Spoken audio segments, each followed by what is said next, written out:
Right guys, ఈ వీడియోలో మనము పవర్ ఈక్వేషన్స్ గురించి డిస్కస్ చేద్దాం సార్. Power equations. సో జనరల్గా ఇదొక మోటార్ అనుకుందాం. ఈ మోటార్లో this is our stator sir and this is our rotor. Supply ఎక్కడ ఇస్తారు అంటే మీకు తెలుసు. ఎక్కడ ఇస్తాం సప్లై? స్టేటార్కి ఇస్తాం. ఈ స్టేటార్కి ఇచ్చే సప్లైనే మనం ఏమన్నాం? మెషిన్ ఇన్పుట్ అన్నాం, లేదంటే దీన్నే స్టేటార్ ఇన్పుట్ అన్నాం. స్టేటార్ ఇన్పుట్ అన్నాం. దీనికి సప్లై ఇచ్చిన వెంటనే దీంట్లో లాసెస్ వస్తాయి. ఈ లాసెస్ని ఏమన్నాం మనము?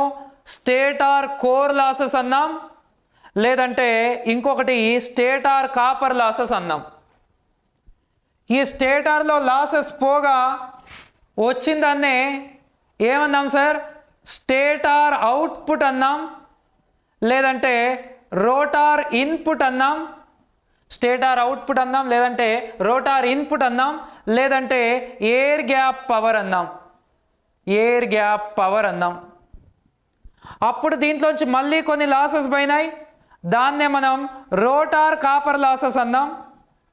రోటార్ కాపర్ లాసెస్ అన్నాం. రోటార్ కోర్ లాసెస్ నెగ్లెక్ట్ చేసినాం. అప్పుడు మనకు వచ్చేదాన్నే రోటార్ అవుట్పుట్ అన్నాం. ఈ రోటార్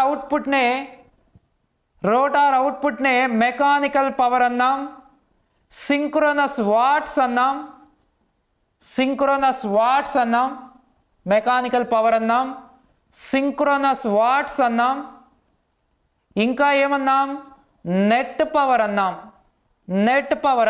ఇక్కడ వరకు చూసినాం. ఇప్పుడు ఈ రోటార్ అవుట్పుట్ కొంత వచ్చిన తర్వాత కూడా మళ్ళీ దీంట్లోంచి కొన్ని లాసెస్ పోతాయి. ఆ లాసెస్నే మెకానికల్ లాసెస్ అంటాం. Mechanical losses. నెట్ పవర్ ఇక్కడ చిన్న మిస్టేక్ సార్.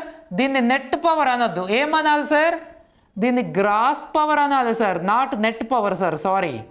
దీన్ని గ్రాస్ పవర్ అనాలి సార్. ఇక్కడ ఉండే పవర్ని ఏమనాలి? గ్రాస్ పవర్ అన్నాం. ఇది గ్రాస్ పవర్ సార్. ఈ గ్రాస్ పవర్ తర్వాత దీంట్లోంచి కొన్ని లాసెస్ పోతాయి. దాన్నే మెకానికల్ లాసెస్ ఏమంటాం sir? Mechanical losses. Gross power minus mechanical losses is equals to net power. This is called net power. ఈ నెట్ పవర్నే షాఫ్ట్ పవర్ అంటాం. నెట్ పవర్ అనొచ్చు, షాఫ్ట్ పవర్ అనొచ్చు. ఇది గ్రాస్ పవర్ సార్. ఇక్కడ చిన్న కరెక్షన్. ఇక్కడ దీన్ని ఏమనాలి sir? Gross power, net power కాదు. సో ఈ విధంగా ఇవన్నీ కూడా మన పవర్ స్టేజెస్. ఈ పవర్ స్టేజెస్లో ఇక మళ్ళీ ఇదంతా రాయాల్సిన పని లేదు సార్. మీరు డైరెక్ట్గా గుర్తుపెట్టుకోవాలి. ఏంటిది? Stator input minus stator losses. Stator input minus stator losses is equals to rotor input. ఈ రోటార్ ఇన్పుట్నే మనం ఏమన్నాము? ఎయిర్ గ్యాప్ పవర్ అన్నాము. Air gap power minus rotor input, rotor copper losses. Air gap power minus rotor copper losses వచ్చేదాన్నే rotor output అన్నాము. దాన్నే mechanical power developed by the machine అన్నాము. ఈ మెకానికల్ పవర్నే గ్రాస్ పవర్ అన్నాము. ఈ gross power minus mechanical losses is equals to net power అన్నాము. ఈ నెట్ పవర్నే షాఫ్ట్ పవర్ అన్నాము. ఇది జనరల్గా. అయితే ఇక్కడ మీరు బాగా అబ్జర్వ్ చేయాల్సింది ఇంకొకటి. మనం కామన్గా రోటార్ ఇన్పుట్ని P2 అని పిలుస్తాం సార్. రోటార్ ఇన్పుట్ని P2 సెకండ్ లెవెల్. ఇగో దీన్ని P1 అనుకుంటే ఇక దీన్ని P2 అన్నాడు అనమాట.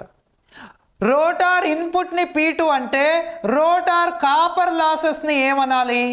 రోటార్ ఇన్పుట్ని P2 అంటే రోటార్ కాపర్ లాసెస్ని ఏమనాలి? Rotor copper losses is equal to S into rotor input. Rotor copper losses is equal to S into P2. Rotor copper losses. మరి రోటార్ అవుట్పుట్ని ఏమనాలి? రోటార్ అవుట్పుట్ని ఏమనాలి? Rotor output is equal to rotor input minus rotor copper losses. Rotor input minus rotor copper losses అంటే rotor output is equal to P2 minus S into P2. P2 minus S into P2. P2ని common తీయండి sir, అప్పుడు ఏమొస్తుంది? 1 minus S వస్తుంది. ఇది మన rotor output, ఇది మన రోటార్ అవుట్పుట్. ఒకటి rotor input P2, rotor copper losses S into P2, rotor output 1 minus S into P2, 1 minus S into P2. ఈ మూడు ఈక్వేషన్స్ మీరు బాగా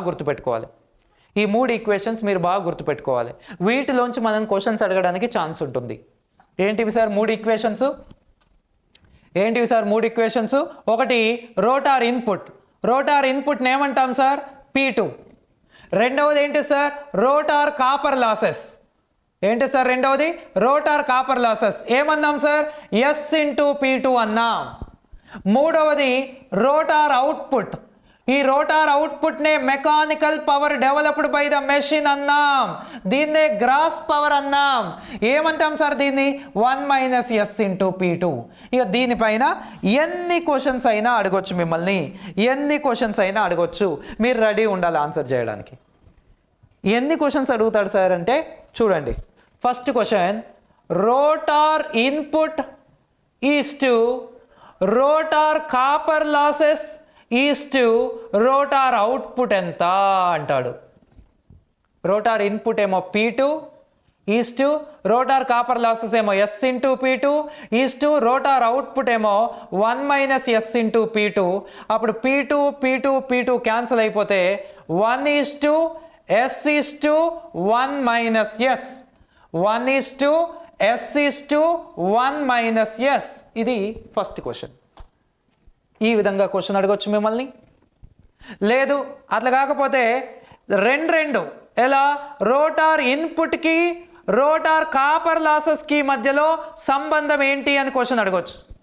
రోటార్ ఇన్పుట్ ఏమో P2, రోటార్ కాపర్ లాసెస్ ఏమో S into P2.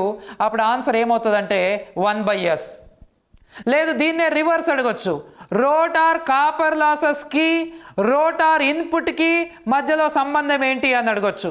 Rotor copper losses అంటే S into P2, rotor input అంటే P2. అప్పుడు answer ఏమవుతుంది సార్? S అవుతుంది. అట్లా కాకపోతే రోటార్ కాపర్ లాసెస్కి రోటార్ అవుట్పుట్కి సంబంధం ఏంటి అని క్వశ్చన్ అడగవచ్చు. చెప్పండి, రోటార్ కాపర్ లాసెస్ అంటే ఏంటిది? S into P2. ఇదేమో 1 minus S into P2. P2 cancel. అప్పుడు ఆన్సర్ S/1 మైనస్ S. లేదు దీన్నే రివర్స్లో అడిగితే రోటార్ అవుట్పుట్కి రోటార్ కాపర్ లాసెస్కి మధ్య సంబంధం ఏంటిది? రివర్స్ కదా సార్, దీన్ని రివర్స్ చేయండి. 1 మైనస్ S/S. లేదు అట్లా కాకపోతే ఇట్లా రోటార్ అవుట్పుట్కి రోటార్ ఇన్పుట్కి రోటార్ అవుట్పుట్కి సంబంధం ఏంటి అని క్వశ్చన్ అడగొచ్చు. రోటార్ ఇన్పుట్ ఏమో P2, రోటార్ అవుట్పుట్ ఏమో 1 మైనస్ S ఇంటూ P2. అప్పుడు ఆన్సర్ ఏమవుతుంది సార్ అంటే 1/1 మైనస్ S. దీన్నే రివర్స్లో అడిగితే రోటార్ అవుట్పుట్కి రోటార్ ఇన్పుట్కి మధ్యలో సంబంధం ఏంటి అని క్వశ్చన్ అడిగితే దీన్నే మనం రోటార్ ఎఫిషియన్సీ అంటాం. దీన్నే మనం ఏమంటాం? Rotor efficiency. దీన్ని రివర్స్ చేస్తే answer 1 minus S. 1 minus S, 1 minus NS minus NR by NS, NS minus NR by NS. ఇగో NS ఇటు వస్తుంది, ఏమవుతుందో చెప్పండి? NS minus NS minus into minus plus NR by NS. అప్పుడు NS cancel. That is equals to NR by NS. ఇది rotor అవుట్పుట్కి rotor ఇన్పుట్కి. లేదు రోటార్ ఎఫిషియన్సీ ఫార్ములా ఏంటి sir? 1 minus S or NR by NS. ఇది జనరల్గా ఇలాంటి వేలో మనని క్వశ్చన్స్ అడగొచ్చు.